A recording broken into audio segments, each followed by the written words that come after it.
নির্বাচিত সরকারের মেয়াদ কমানোর পক্ষে নয় বিএনপি, অন্যান্য দলে নানা মতামত। নির্বাচিত সরকারের মেয়াদ 5 বছরের জায়গায় 4 বছর করার প্রস্তাব এসেছে বলে প্রধান উপদেষ্টা ডক্টর মোহাম্মদ ইউনূস যে বক্তব্য দিয়েছেন, এ নিয়ে রাজনৈতিক আসনে প্রতিক্রিয়া হয়েছে।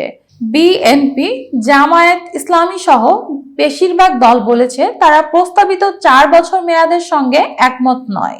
তবে কিছু দল নির্বাচিত সরকারের মেয়াদ 1 বছর কমানোর পক্ষে রয়েছে। বিএনপির নেতাদের কেউ কেউ বলেছেন 4 বছর পর নির্বাচন করা হলে রাজনৈতিক অস্থিতিশীলতা বাড়বে। এছাড়া নির্বাচিত করার জন্য বড় অঙ্কের অর্থ ব্যয়ের বিষয় রয়েছে।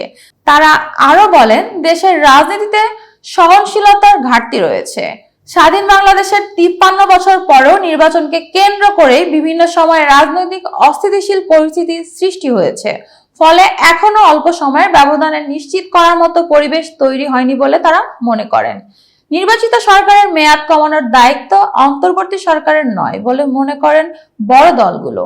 বিএনপির স্থায়ী কমিটির সদস্য আমির খসরু মাহমুদ চৌধুরী গতকাল সোমবার গণমাধ্যমকে 4 বছর পর পর নির্বাচন হলে একটি নির্বাচিত সরকার কাজ করার সময় পাবে না। বাস্তবতা ও সার্বিক পরিস্থিতি বিবেচনায় 5 বছর মেয়াদের পক্ষেই বিএনপির অবস্থান। বিএনপির সরকারের কমিশনগুলোর ছায়া হিসেবে তাদের দলের 6টি কমিশন গঠন করেছে। দলটির কমিশনগুলো 31 দফার ভিত্তিতে প্রস্তাব তৈরি করেছে। সম্প্রতি জামায়াত ইসলামী পক্ষ থেকেও সংস্কার প্রস্তাব তুলে ধরা হয়েছে। এতক্ষণ বার্তা বৈঠকের সঙ্গে থাকার জন্য অসংখ্য ধন্যবাদ।